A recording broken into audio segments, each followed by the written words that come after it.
is using a stretching strap to basically enhance mobility of the hip. Say you're having a tough time getting sock or shoe on, but also if you have like sciatica, like tight neural tension where you feel like when you straighten that knee out or that leg out, you get a lot of more like burning or really intense stretch sensation, especially if it's on one side more than the other. Then you're going to want to think about like, why is that chronically tight, so tight that it's actually irritating the nerve.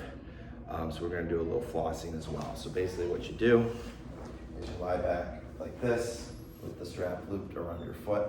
Now I like to include the arch here, so I'm going to take the inside strap that's on the inside of my leg, cross it over first so it's on the inside towards my shin, the other one like that, and that way I can balance out. My strap's kind of in the middle, slightly offset. You may not be able to see that very well, but it's offset a little bit.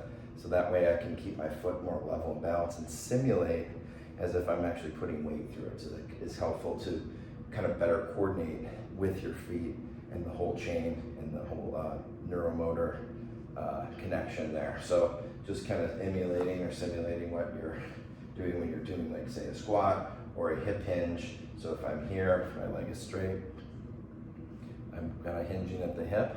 And so say that had a lot of neural tension, what you're gonna wanna think about doing is using that core, anchoring those lower ribs and rolling that pelvis back. So doing like a reverse sit up where you're pulling your pelvis up towards your chest and feel how that kind of negates some of the tightness and the over tension or pain there.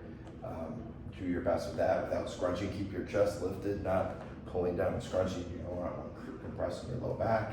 The other thing is with the knee bent, I can guide this into more of like I'm crossing the leg with keeping tension in it. So I'm actually retraining the muscles rather than just stretching. So it's kind of both. You can work that. And this helps me also to offload, so I'm not tensioning too much of my hip flexors. I can really focus on my core, not over tightening the hip flexors, which is definitely a pattern you want to break from your body if that's the case. So I want to be able to kind of move it in, out, maybe like that. Up here, simulate like stepping, squatting, and like donning a sock or a shoe, and then flossing. So those are all things you can kind of work on that position. And of course the strap is very portable, lightweight. You can take it traveling and all that kind of stuff. So it's very relatively inexpensive as a purchase.